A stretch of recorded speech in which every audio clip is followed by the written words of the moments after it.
Hello, everybody. Finally, we're on. It's just been a trial today, let me tell you. And welcome to Treasure Tales. Hopefully, this is going out the where I want it to be. Uh, I don't think there's anybody watching at all, so that probably will be the case for tonight. But at any rate, good evening to you. Welcome to Treasure Tales. It has been a trial and a half today with.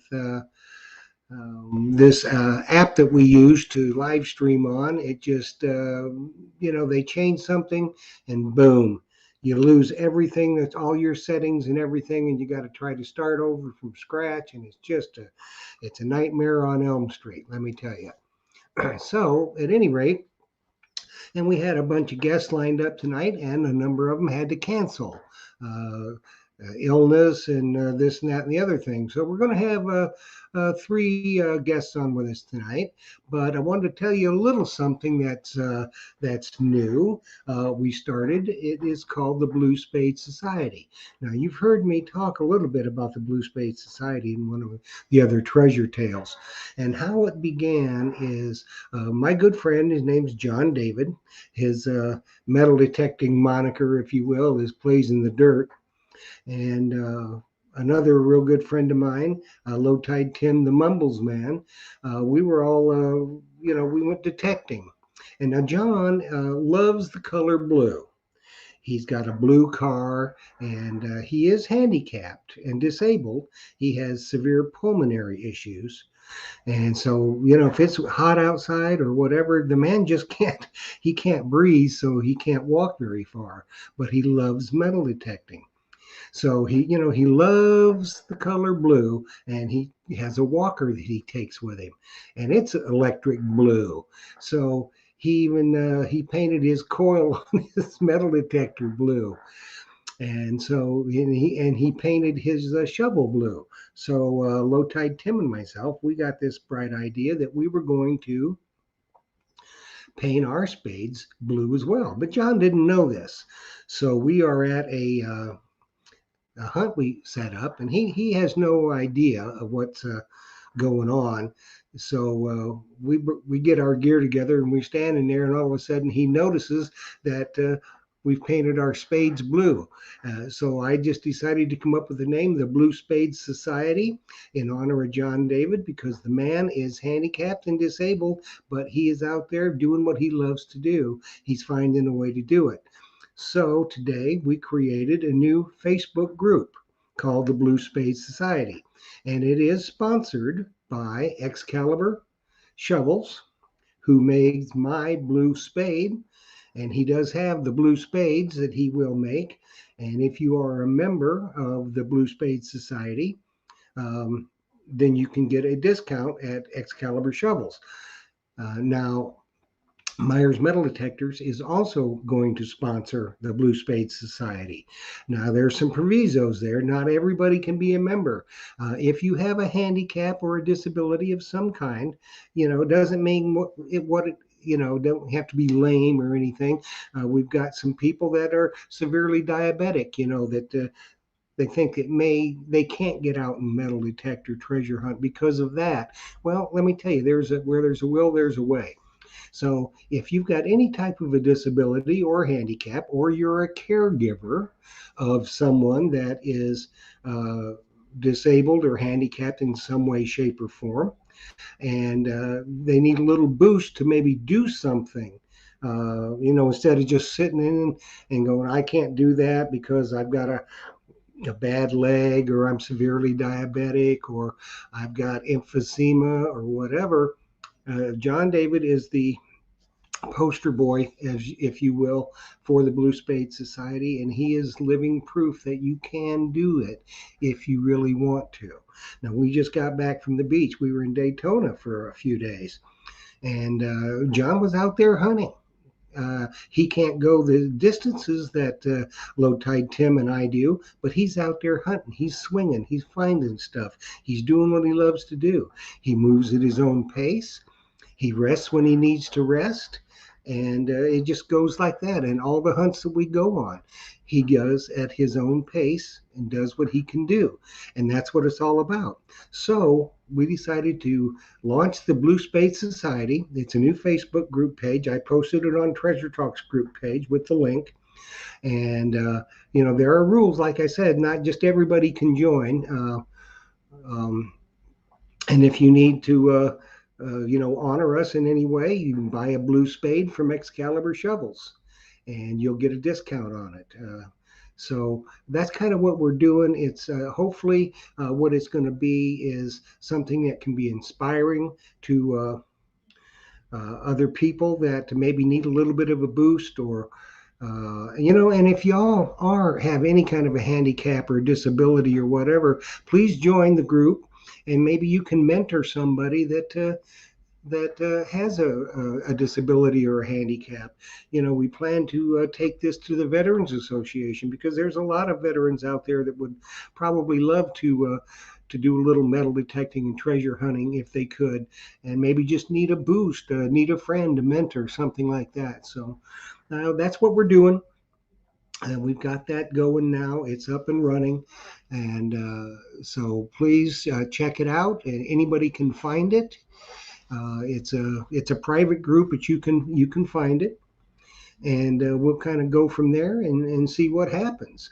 I think it could be a good thing, and at least I hope it'll be a good thing, and possibly, we'll get a lot of people that want to join and help people that are disabled in some way, or handicapped in some way. It could be a fun thing. So anyways, I am going to see if I can't say hello to some people. I've done blathered here for a little bit and got some guests coming on, but that'll be for a couple of minutes here. So let's see who is here. Mark Fiorello. Hey Mark, how are you? And Frederick Romano. Hi Frederick, how are you? And Mark Thomas. Hi, Mark. Hope you're doing well, dude. I've got somebody from Facebook. I can't see the name, but hello, how are you? And it says, I'm watching your every move. So I have no clue who that is, but somebody's watching my every move. So good. And Stacy R. Hey, Stacy, how are you? Hope you're doing well. Joe Vizzi. Yes, yes, Joe Vizzi, my brother from another mother, Joe Vizzi. And Barry O'Sullivan, how are you tonight? Glad you joined us. There's another Facebook user says, hi, everybody from Pinellas Park. So I'm not exactly sure who that is. Just insert your name if you're watching on Facebook, so I'll be able to see it. This fine software that we use doesn't let me see the Facebook names, just Facebook user. So let's see, there's another Facebook user. Hello, everyone. Digging Florida with Bill Gross. Hey, Bill, how are you? Hope you are doing well. And we've got a weird guy in the park. How you doing? And the Mumbles man, Low Tide Tim Naylor, is in the house.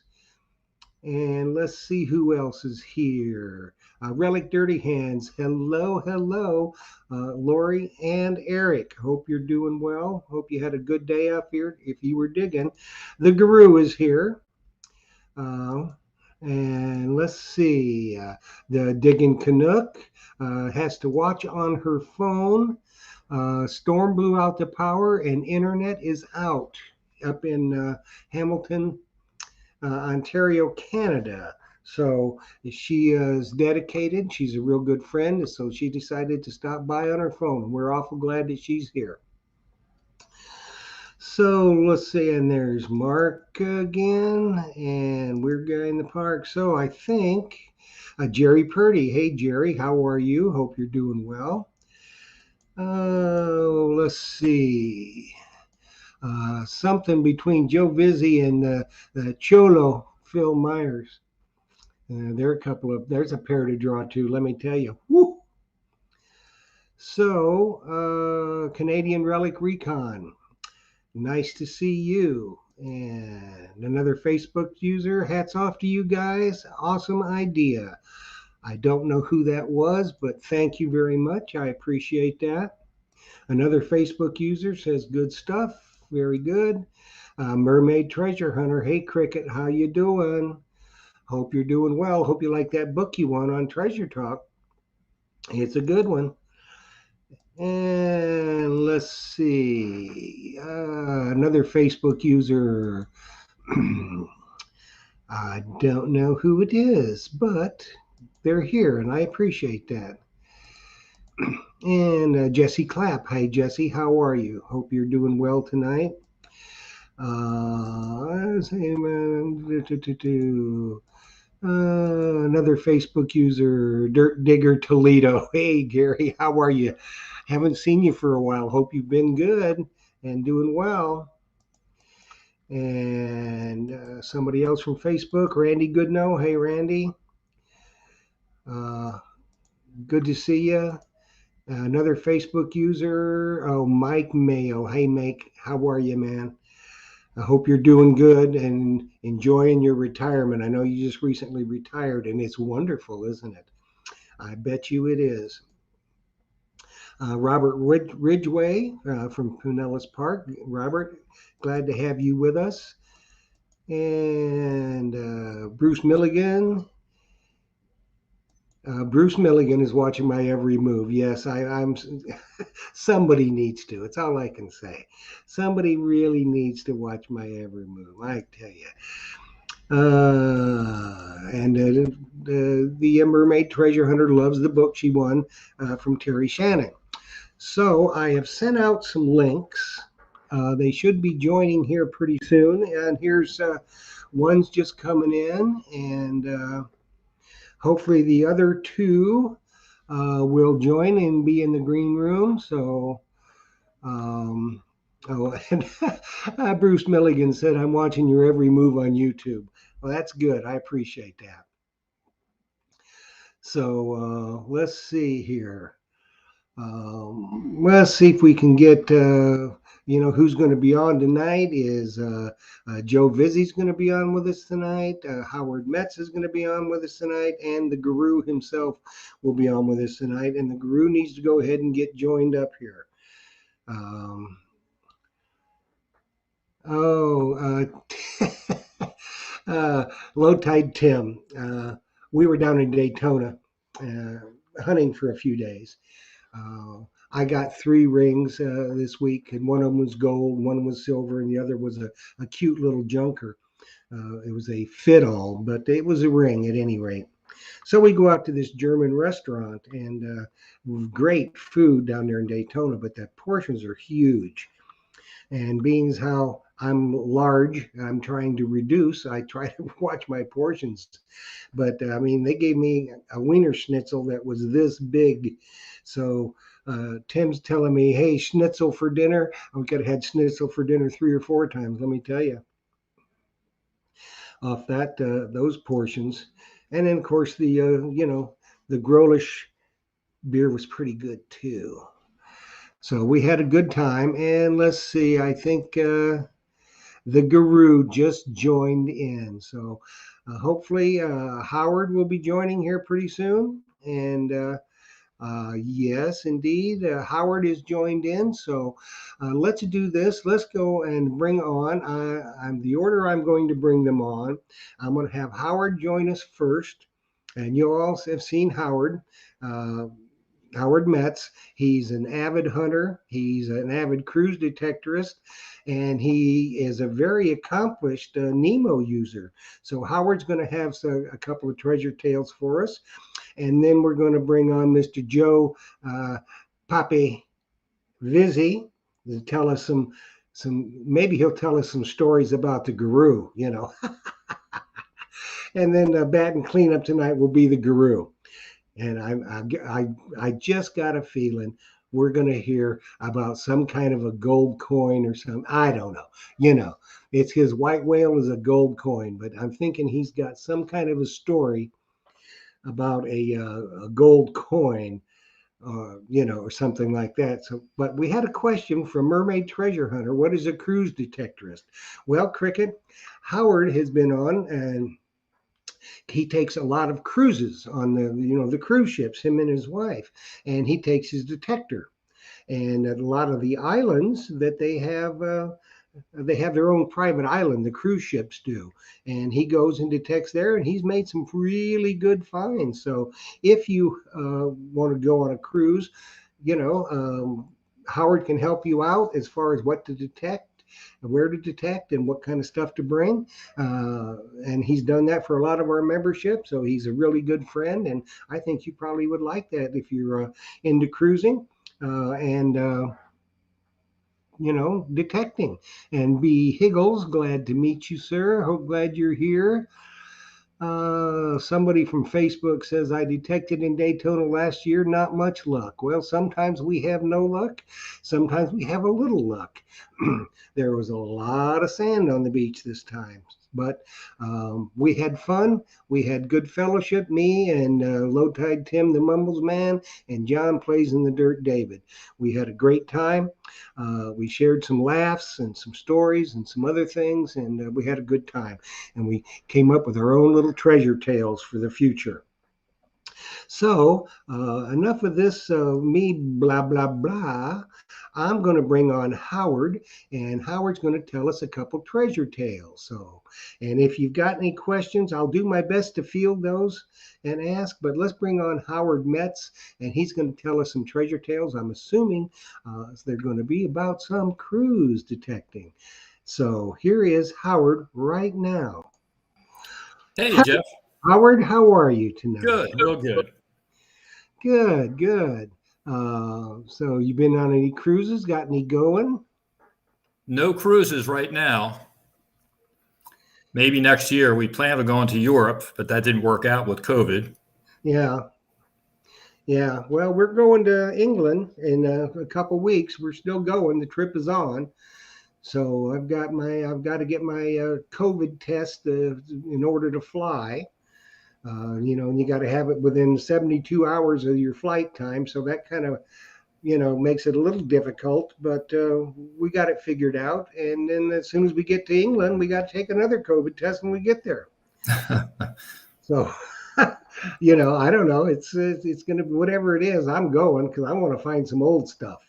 That's right. So, it's going to be good. It's like our guest from Monday night's Treasure Talk. Chicago Ron, he organizes a lot of hunts over there as well, and he's found some really good stuff. And he was kind enough to use a giveaway of an 800-year-old coin. So very nice. Yeah, that was pretty nice. So he's got a lot of good stories, and I hope to make some stories to tell on Treasure Tales when we get back. Maybe I expect to see a gold stater.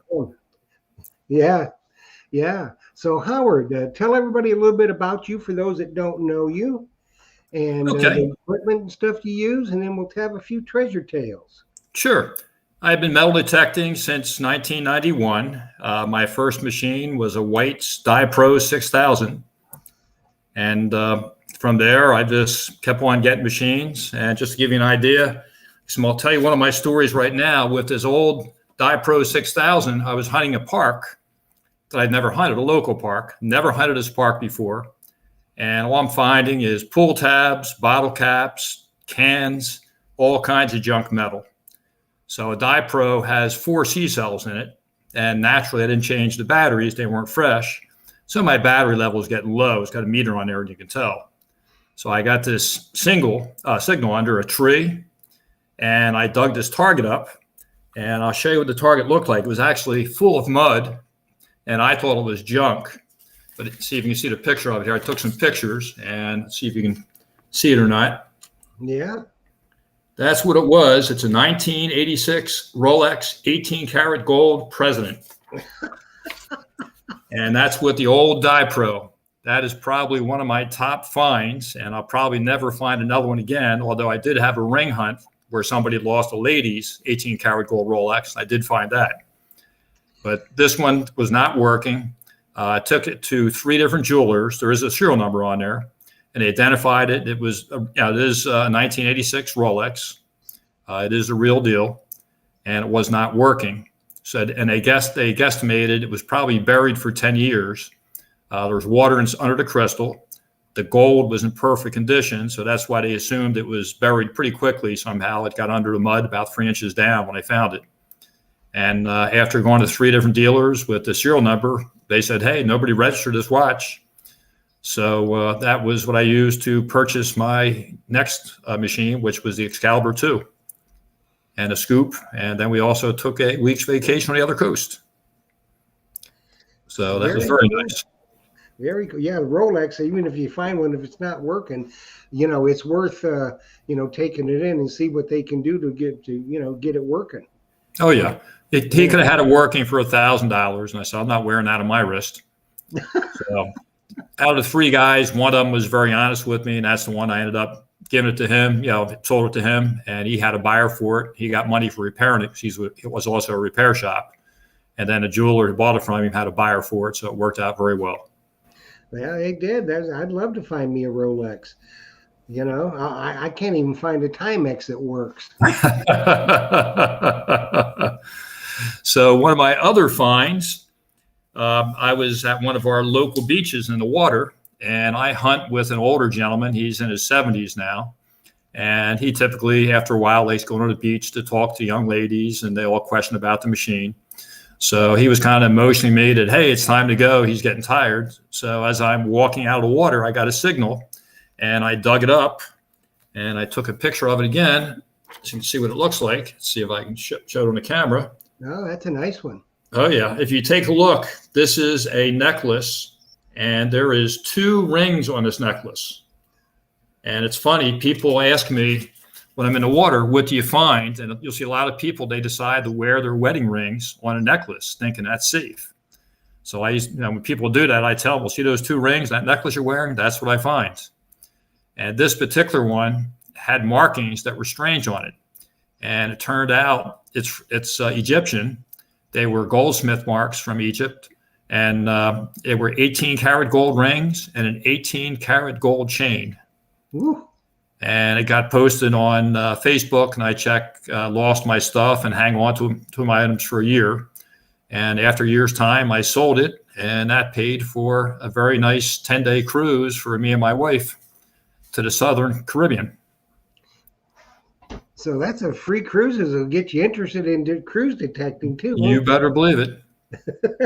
But I always try to find the owners first. I mean, it's nice if you can find the owners, and I would love to give it back to somebody. But that one was probably somebody from out of the States, and unfortunately, they were probably back in their country, maybe Egypt or somewhere over there. Yeah, they always have the good stuff. It seems like over in Europe and other places. Here in the United States anymore, it seems like nobody buys any of the good stuff. They're buying tungsten and titanium and stuff like that. I told 3 or 4 people on the beach this week, hey, you need to wear your good stuff. Don't wear any of this bling stuff. Get the good stuff. Get out here and have fun, splash and swim, carry on. If you lose it, we'll find it. That's right. We will definitely find it. So the last item I have here, Jeff, I'm part of the ring finders group, and we got a call off of Tarpon Springs in the water.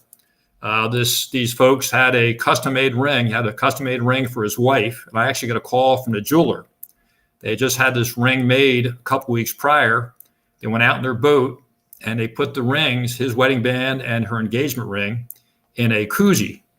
Well, after they got done from being anchored by this stilt house, they decided that, okay, we're going to leave. The husband took the koozies, and I guess they had beer cans in them, dumped the extra beer, whatever's out into the ocean, and they dumped the ring into the ocean. His ring fell in the boat. Hers did not, and they didn't even realize it until they moved the boat. So we got a call, and unfortunately, it wasn't the father and mother who took us out, but the son took us out. And I had myself and 3 other guys from our group. We hunted for 3.5 hours. We found a couple coins, lots of pull tabs. That was it, no ring. So I finally said, listen, the ring's not here.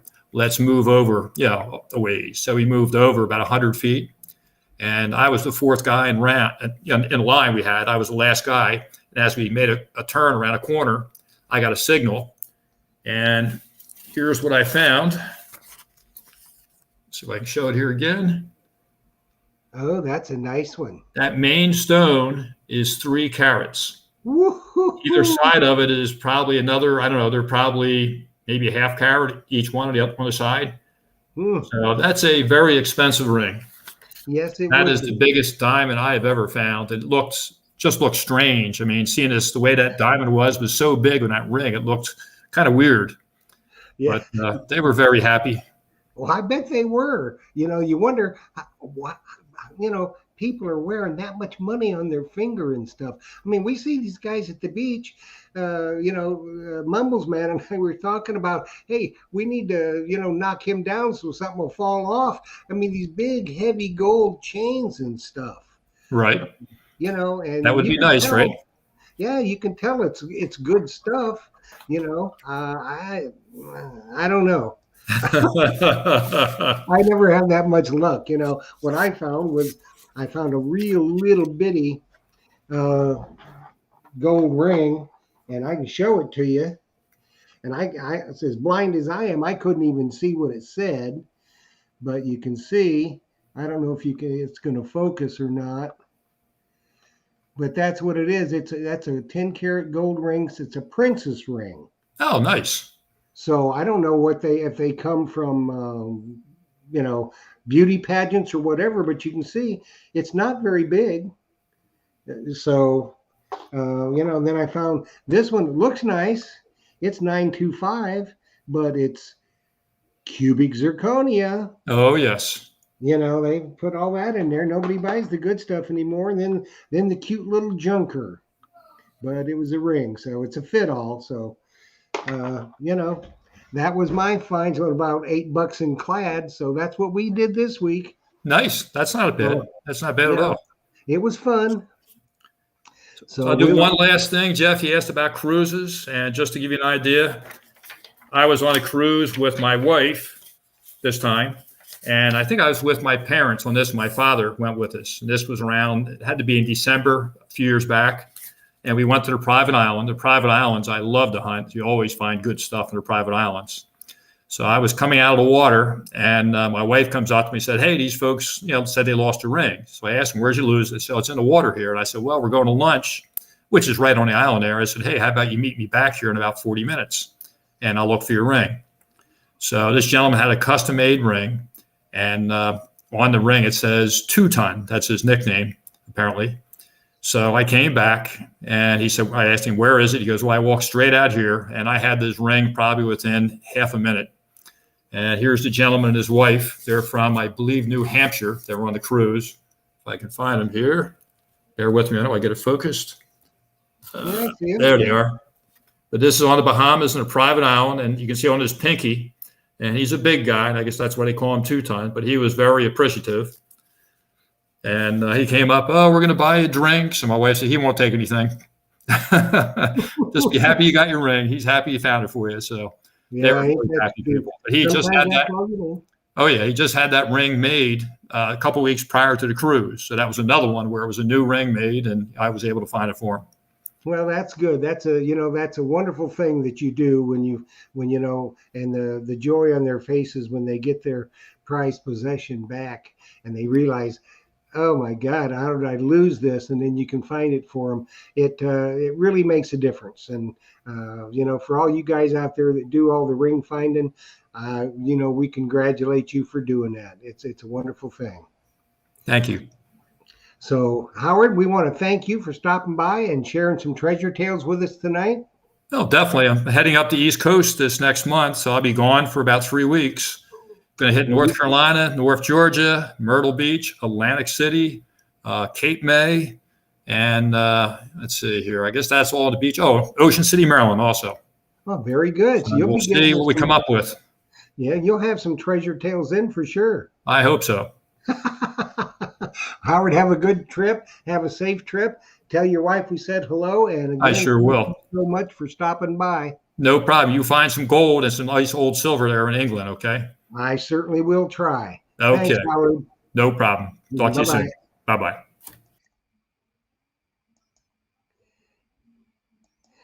So that was very good. He's had some really good stuff he finds. He does really well. Wonderful person, just a wonderful guy. And we've got let's see, somebody was saying something. Teresa Bar Williams, hello, how are you? Glad you joined us tonight. And there's a bunch of other people on here.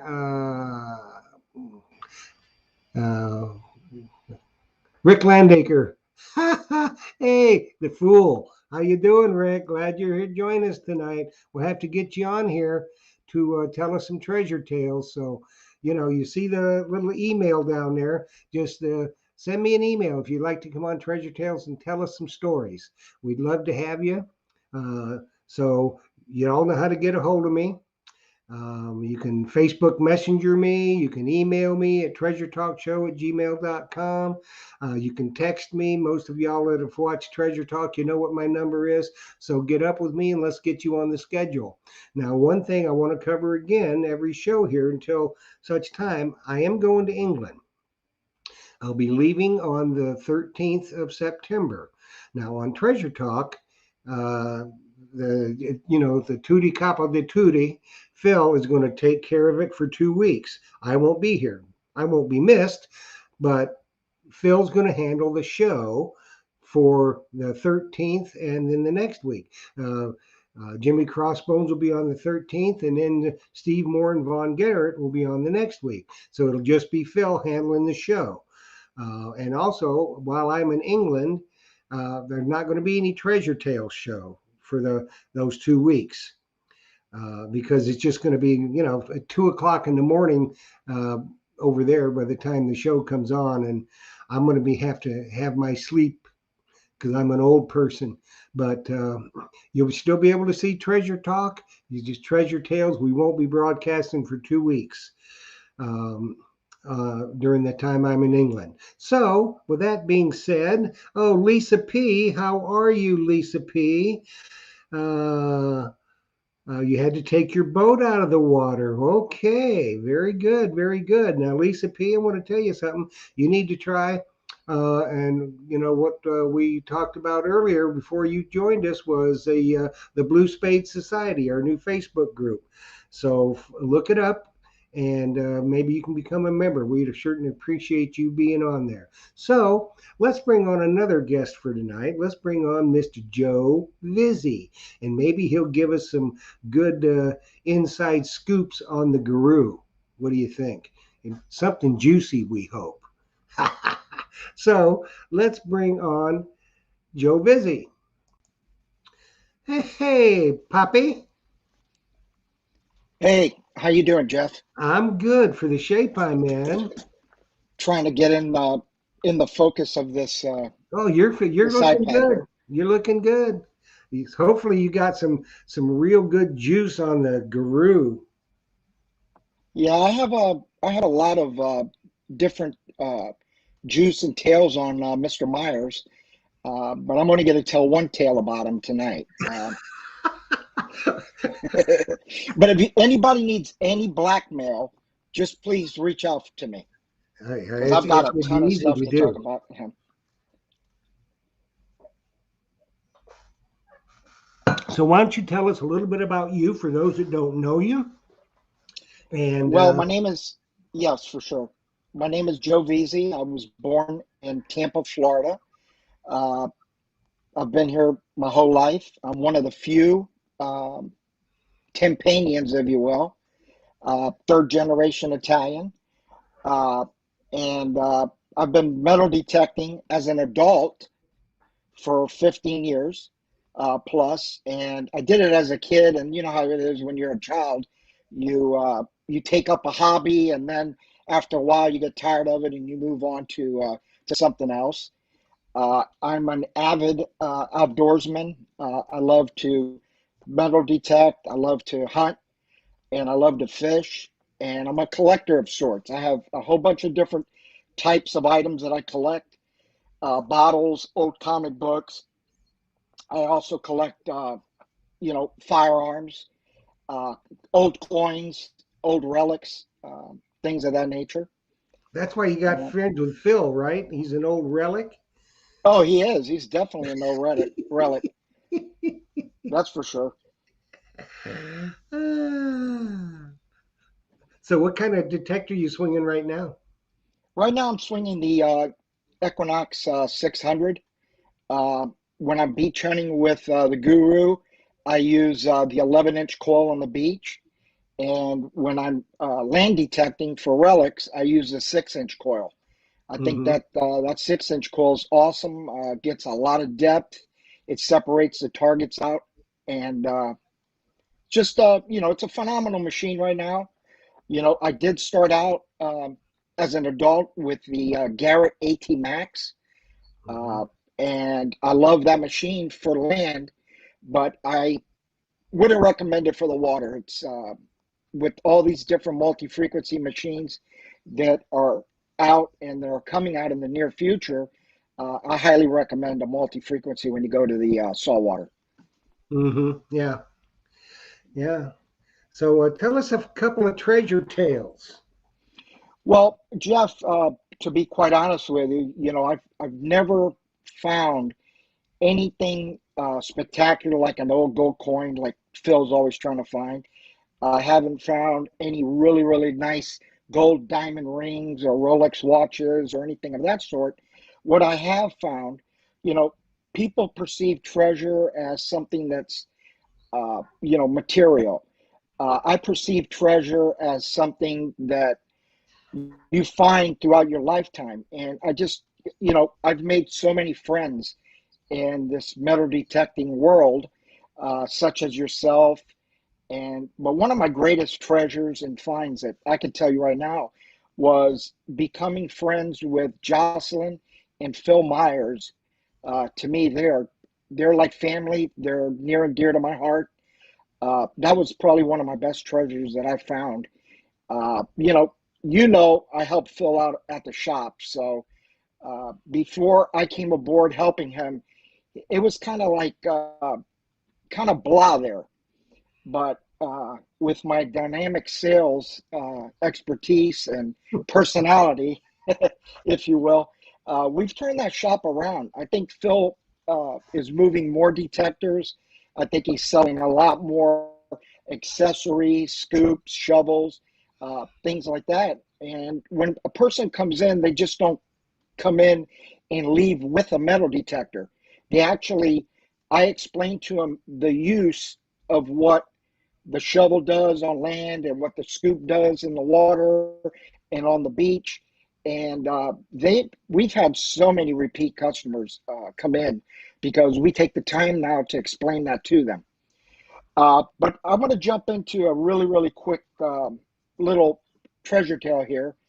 Um, Probably about 7 years ago, my godson was bugging me to go metal detecting. So I had the Garrett AT Max with the large coil, the 11 inch coil, and I had a bounty hunter that I had from when I was a kid. Going back to collecting things, I didn't throw it away. I kept it in a really, really good running order. So I got on the internet and I started researching old ghost towns in Florida. So I researched this one ghost town that happens to be a place where I actually go hunting, deer hunting. And my godson and myself, took off to the woods. And I had researched online about an old ghost town there that had an old railroad that ran through the middle of this forest. So I tried to pinpoint it as best as I could, GPS wise, and I took my GPS in there, and we probably hiked through the woods, probably about 2 miles, and we started metal detecting. And I said, "Look, his name is Devin." I said, "Devin, this area here looks like there's a big mound." You couldn't tell it was an actual railroad, but you could tell there was a mound. Something was there in the forest. So we went there and we started metal detecting and we started digging.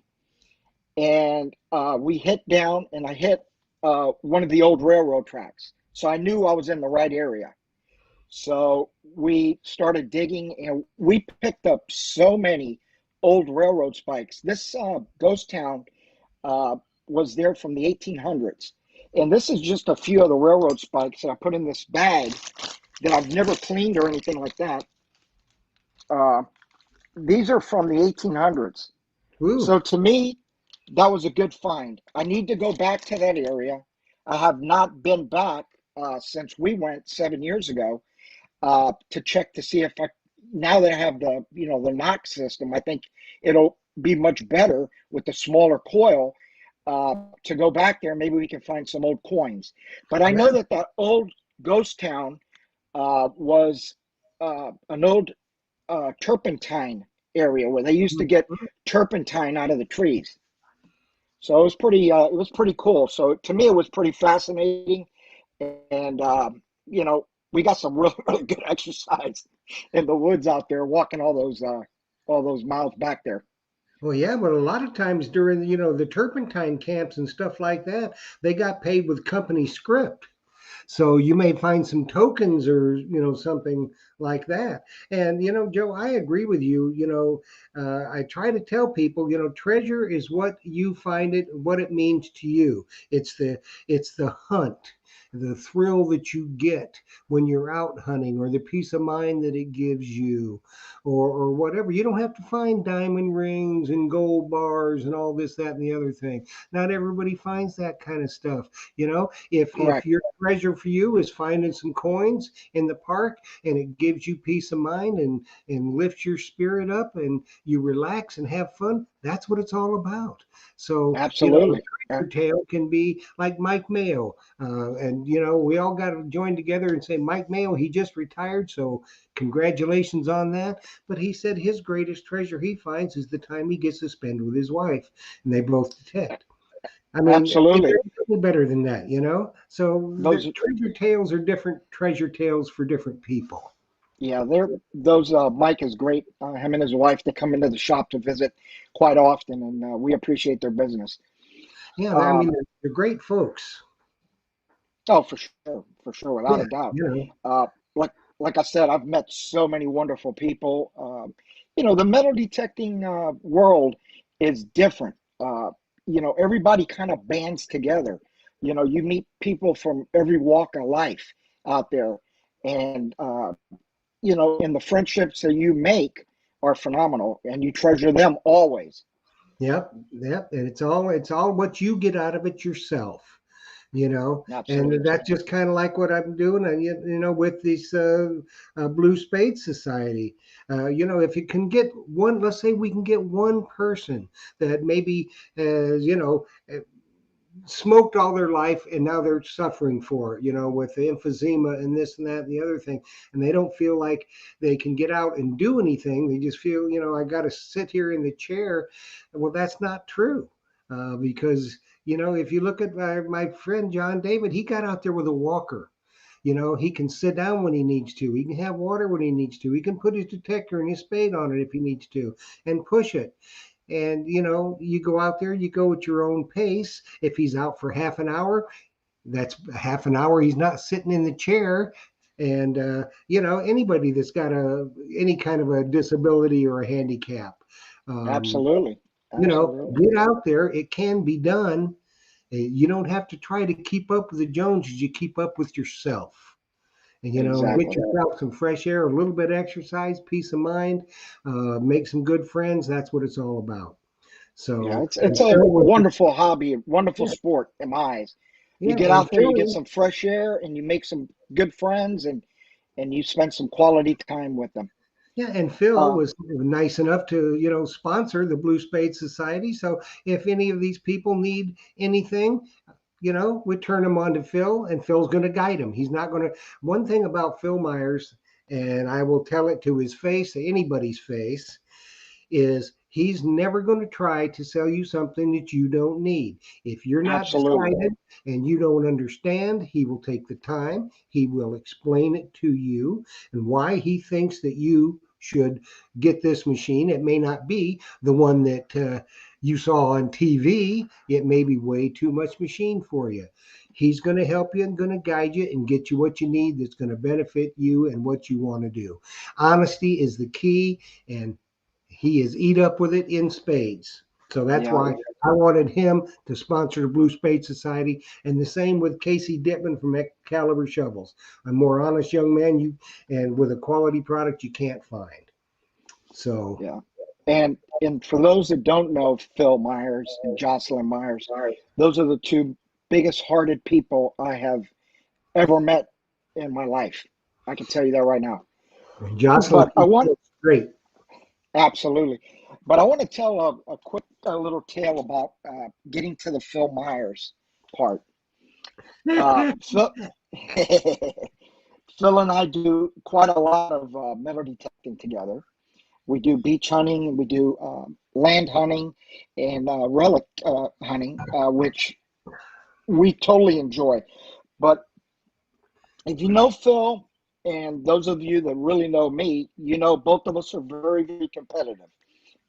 So we go out there, we have a good time, but it's also a very like a competitive nature to see who finds the best find, how many coins they find, and things like that. So it brings me to this one tale, which is pretty funny. Uh, Phil's wife, Jocelyn, uh, she's excellent. She finds all these different properties for us. The builders are going to be, they've already bought the land, and then they're going to be demolishing them and leveling it out. And we get permission to go hunt. And a lot of them are old sites. So there was this one house that was vacated. They hadn't knocked it down yet. And Phil and I drove there, and we got out and we started metal detecting. And as soon as I got out, I found two wheat pennies, from like the 40s. I said, man, I looked at Phil. I said, this place is going to be great. The next thing you know, around the corner, this black Mercedes Benz pulls up in the driveway. And it was actually the previous owners of the house daughter. And she kind of like chased us out because she didn't want anybody there that particular day because she had to get some stuff out of the house. So we packed our stuff up and left. So the next time Phil went to that property, she wasn't around, and we definitely had permission. But he went there and he hunted in this one area where there was an old oak tree that had been excavated, and I think he found an old Kennedy $50, and he hunted that whole area like treacherously. And he went on his own. But then that weekend came on a Sunday, and he said, hey, we got to go back over there. There's got to be a lot more targets. So we pretty much spent the day hunting that property. And I said, Phil, where'd you find that, 50 cents piece? And he told me, he goes, right over here in this area where that tree was. And I said, okay, well, let me try it. I started swinging with my Knox, which has a 6-inch coil. And he was razzing me. He says, man, you're so slow. You dig the hole so slow. And I looked at him. I said, yeah, I'm slow, but I'm very precise at what I'm doing. And he was laughing. We were joking around.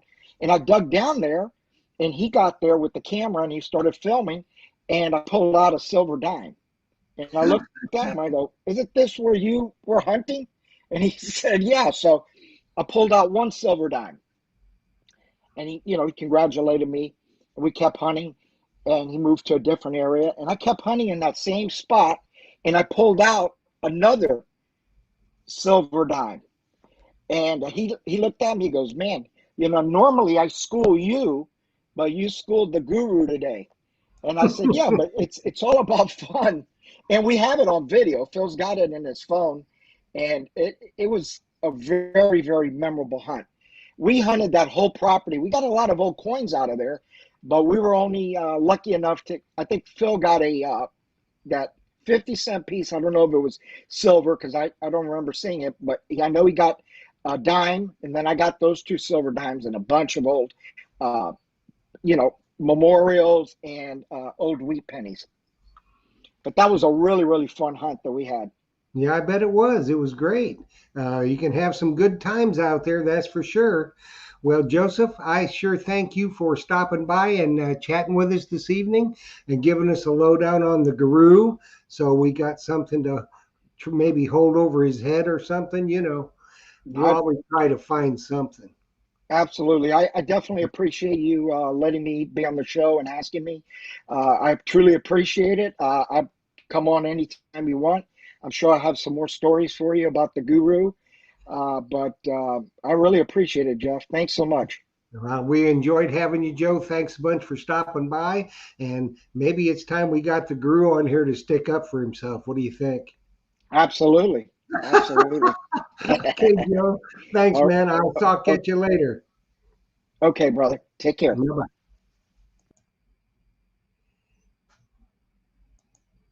Okay. So that was some really good information on the guru, wasn't it? Uh, Maybe we can get him to own up for something. What do you think? So, and like I said before, Phil was kind enough to help sponsor the Blue Spade Society. So, as our group grows with those that are disabled in any way, or caregivers of the disabled or handicapped or anything like that, if you have some kind of a medical condition that you don't think that you can treasure hunt or metal detect, we're here to tell you differently. And if you have questions about any type of gear, you call Phil Myers. And if you really want to become a member of the Blue Spade Society, you can get the same blue spade that the Blue Spade Society uses with Excalibur shovels. Phil stocks those in the shop as well. And let's, what do you say? Let's bring the guru on and see what kind of stories he's got for us, shall we? Hey, Jeff. I just had to run and dry my eyes. Joe was making me cry, and Well, sometimes, you know, oh my goodness, too kind. sometimes, Yes, yes, you guys are too kind. But that is the what he was talking about. The treasure we find is the people we meet along our journey, and yeah. I have to say, I've had quite a few excellent friends and customers, and you, Jeff, and my wife. I'm thankful for all those relationships because they are real treasure. But tonight, I was going to talk a little bit. Well, first off, did you see the gold boat propeller earring I found today? Yeah, I saw that. That Yes, was quite a, yes. The customer called and wanted to rent a detector. Jocelyn got the call, and she was wise to tell him not to rent it because if you rented a detector and tried to find that little gold earring, you would not have found it no. because it was just too small. And I have my 6-inch coil in the Equinox, and that was treasure finding it for the young man. And he was so happy, just unbelievably happy to find it. So that was an excellent way to give back, to help people out. And I encourage people to do that because I live by the motto givers gain. And you get out there and help people, and it comes back to you for sure. Oh, yeah, But yeah. and I guess you want me to tell them about the gold coin I found last week. Well, whatever you want to talk about, I'll I'll I know talk. we're going to hear about it. Yeah, I'll talk about that. That's been my white whale to find a gold coin. And the way God has it, He showed me, hey, I'll show you to find a gold coin. What happened is the customer brought the gold coin in, it was a $5 eagle to test a detector, make sure it picked up a gold coin. People want to see that. And of course it did. And then he left and he was chatting with some other people in the yard behind us. And he bought the detector, put that in his car, and went and talked to some of our customers who were just hanging out in the yard behind us. And he thought he lost the coin out there, or he thought he lost it in our shop. And he calls us. He lives, an hour away. Calls us, hey, look in the yard, look in the your shop, and because it's an $1,100 coin, I believe. And I knew he lost it in his car. I just knew it. I had that feeling because it wasn't in the shop and it wasn't in the parking lot. And it wasn't in the grass behind us. So of course the next day he came in and he still hadn't found it. And Joe Veazey was there and he had them take the detector, and he showed them a little bit how to use the detector, and they walked to the grass area and looked for it. They didn't find it. And I said, well, unlock your car. And I think it was like a 79 Jaguar, a really cool looking older car. And I opened the front passenger side, looked in between the seats there, and there was his gold coin. So there we go. I found a gold coin. Yeah, I remember you saying something about that on the show last week. Yeah. You know, But because we always tease you about that's your white whale. yes, it is. And, living here in Tampa, one would think you wouldn't have a chance to find Civil War artifacts and such Sure, things but as that, but actually you do. And that's what I brought to show on Treasure Talk around 2000, and I think it was around 2000 or maybe the late 1990s, uh, early 2000. I had the opportunity to hunt a lot in downtown Tampa. I had gotten permission, and the way I got permission is the wife of the gentleman who owned the property. They were having a building torn down, and she came in because she wanted to buy her husband, and I think he was in his 80s, and he really couldn't get around very well. But she wanted to buy him a real small, lightweight metal detector. And I got to chat with her. I sold him a detector. It was a little Tesoro detector, super light and easy to use. And she told me, oh, she had this piece of property that they owned, and they're tearing a building down on Florida and Channel Side. And I said, well, listen, if he wants some help on metal detecting, because I knew that's right in the center of where Fort Brooke was. And for the folks who don't know what Fort Brooke was, that it was, I guess, a Seminole War fort site in 1824. They had built a fort there to protect, I guess, the settlers and everybody here in South Florida. So I told her if he ever wanted somebody to help him hunt or to show him how to use it, just let me know. So a week later, he comes in the shop and he says, the building's down, come on down, and you can hunt it. And he really couldn't hunt because of the shape he was in, but we worked out a split on it. And when he was there, he even gave me the combination to the lock of his lock because he had it all fenced in. And he had given me the combination. He said, if I'm here with you, we'll split every other thing you find. I'll just pick. And the only thing he was really interested in was coins. He wasn't interested in any artifacts or buttons or anything like that. So I had like 8 months that I could hunt this lot. And it was probably 200 by maybe 125 lot. It might have been a little bigger than that, but I had metal detected that so much. And then we started sifting it. And I just, people ask me all the time, what is your favorite find?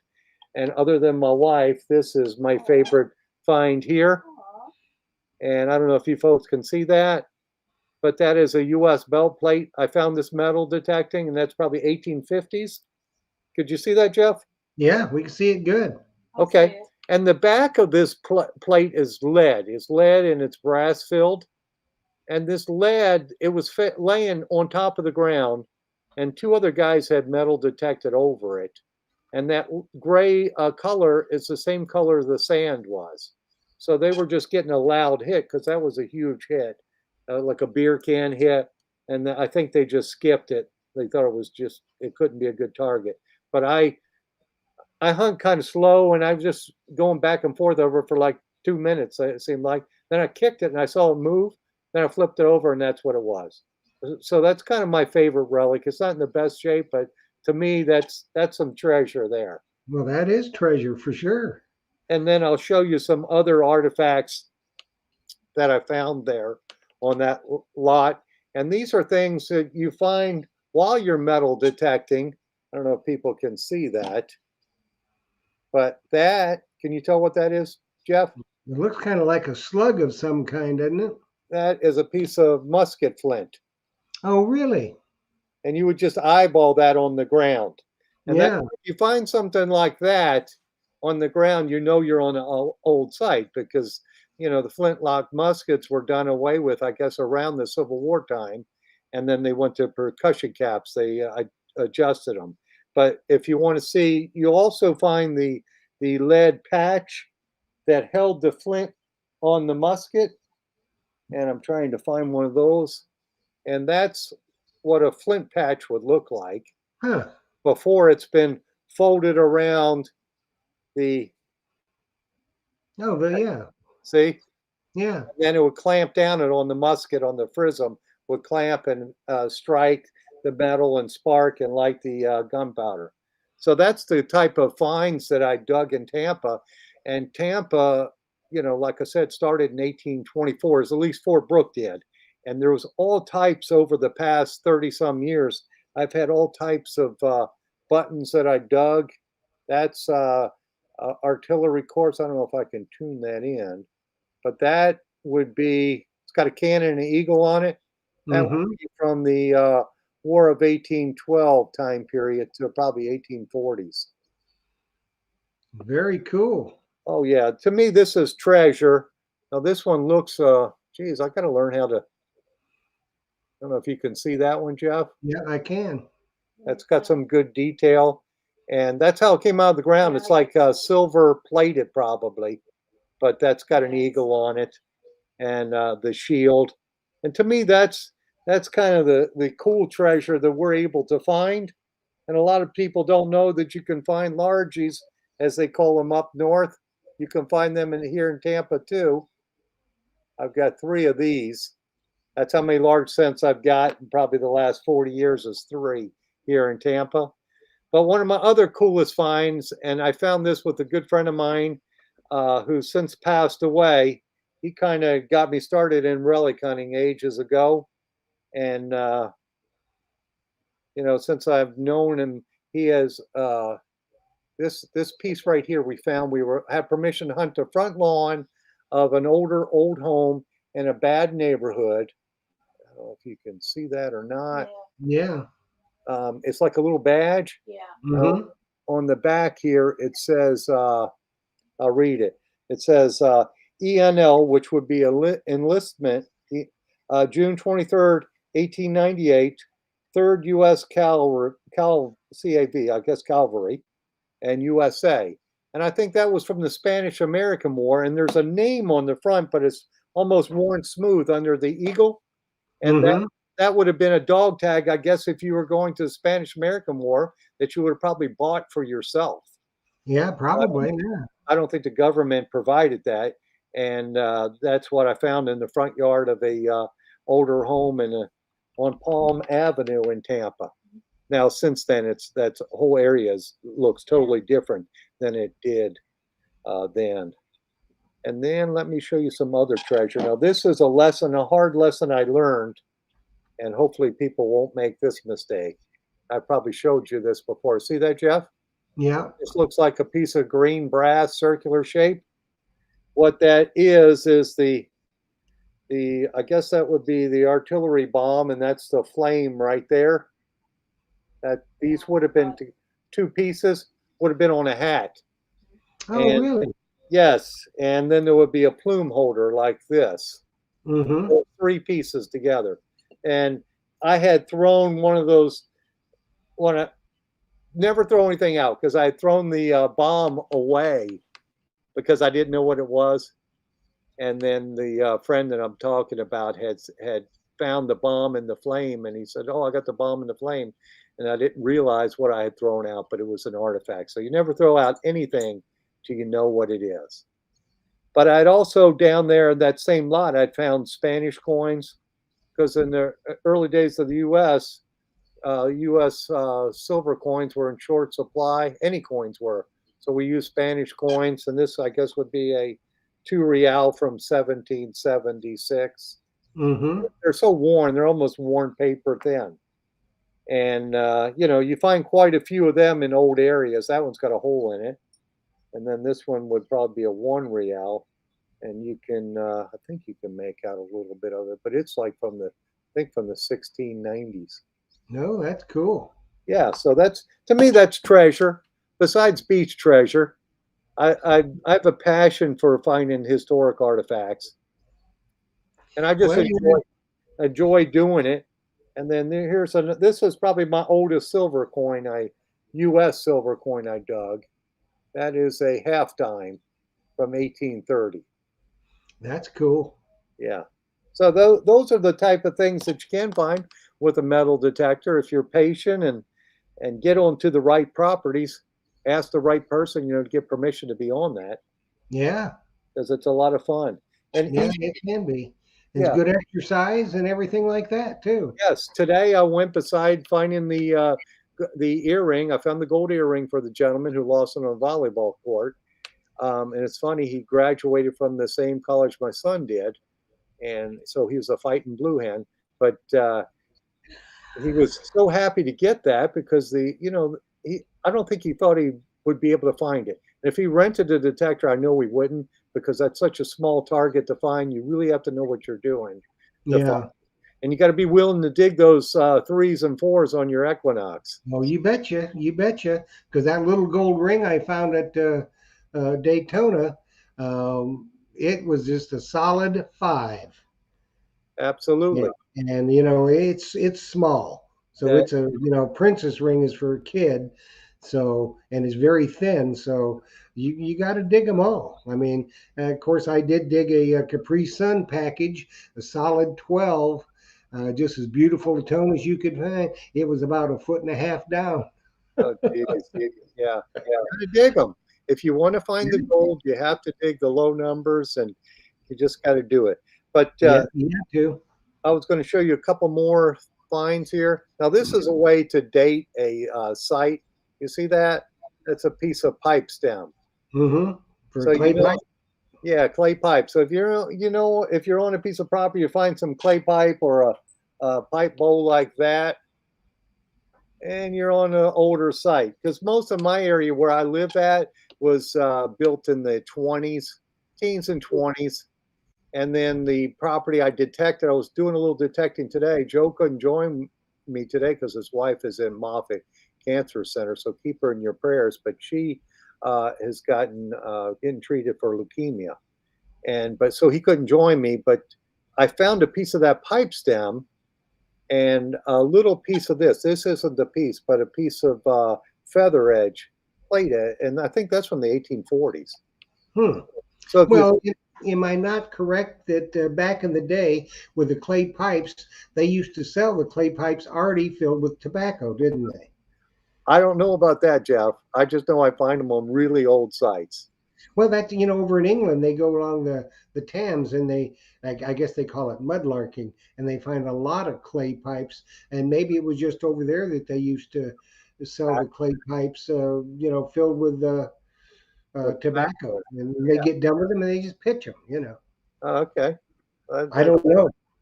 It could be, but on those old sites, you find broken pieces of pipe everywhere. So you might be right on that. But yeah, so I enjoy my relic hunting with Joe Vizzi too. He's a good guy, and he's good at the shop. Keeps everything running nice and smooth. So he's been an excellent friend to me, absolutely. Like you, Jeff. He's a good guy. He's a real good guy. So you're getting ready to go to England then? Yep, pretty soon. We got everything all settled, getting our COVID tests and all that kind of good stuff. So we're fixing to go. Maybe I'll be texting you pictures of gold staters and stuff. I hope so. I hope so, Jeff. I hope so awesome. Too. Yeah, or some hammered silver coins. Yeah, I like hammered, and even some Romans. Maybe I'll find you a hobnail or two. Absolutely. But we'll have a good time. We got a bunch of good things coming up in the future. Mm-hmm. Some hunts going. We got a Treasure Coast thing going in November. So we got a lot of good stuff coming up. Absolutely. Have some good fun. Find some good stuff. Absolutely. It's not necessarily about the treasure. It's about the hunt. That's right. You're having fun looking for stuff, getting good exercise, and it's when the treasure comes along, that's nice too. Yep, and it doesn't often come along, but those you hunt with, they do come along. Absolutely. So that's what it's all about. So I guess we will see you on Monday night for sure, and you know who's going to be here, don't you? Who's going to be here Monday night? Fizz. Oh, Captain Fizz. Yeah. Bacardi? Picardi or Captain Morgan? I love that. I asked him that, and he It says, doesn't make any difference. yes. I asked him. I said, because he's going to join us when we're on the Treasure Coast for dinner. And I asked him. I says, "Well, Carl," I says, "what do you drink?" He says, "Rum." I said, "Okay." I said, "What do you use for a mixer?" He says, "An ice cube and the water." So I guess we know. We You know. know, Absolutely. A true what's pirate. going to happen there. So that's going to be a free for all that night on Treasure Tales. Let me Yes. tell you, A it's true going to pirate. be fun. Yes, it will be. So we're going to head on out of here. I will see you probably tomorrow sometime. We're going to do some testing. Yes, we got to test the show to make sure I can do it okay. Yeah, well, you can do it. Like I say, there's no, you don't need me for anything. We just got to make sure you can get on the YouTube. Yeah, know how to do it. Yeah, I think it showed up. I just got to learn how to do it. So I'll probably have you on the big computer on my laptop so I can talk to you. And Okay, we'll sounds figure like a plan. all right, Jeff. Plan. So I will see you tomorrow, my friend. Thank you for All right. coming in. Hey, thank you. It's been fun. Give Joss a hug for me. Will Bye, do. Jeff. She said bye. Bye-bye. Bye now. So that was good, wasn't it? That was fun, fun, fun. So there again, we're going to about the end of the show tonight, and I want to bring up again about the Blue Spade Society. And one thing I want to ask you though is if you are considering that, if you have a handicap or if you are disabled in any way, shape, or form, the first thing you need to do is you need to talk to your doctor and find out if he's got any reservations about you doing anything like that. And then, maybe you'll find a mentor on Blue Spade Society, somebody that you can talk to, maybe go with a time or two. And if you need equipment, you can talk to Phil and he can get you set up at the best possible prices and get you set up with what you need. But please, always consult with your doctor before you're doing anything. And sometimes, I know for myself, I got grandiose ideas of stuff I can do. And then when I start getting it done, it ain't as grandiose as I thought it was. But the effort is there. And I think possibly, if nothing else, you'll make some good friends and maybe get a little exercise and find something you really like. So go check out the Blue Spade Society. And, like I said, if you're handicapped or disabled in any way, and it doesn't have to be, missing a leg or something like that, maybe it's a severe diabetic and this type of thing, or you're a caregiver.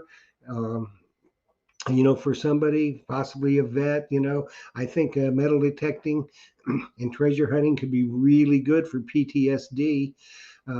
So that all falls under it, and the Blue Spade Society is here for you.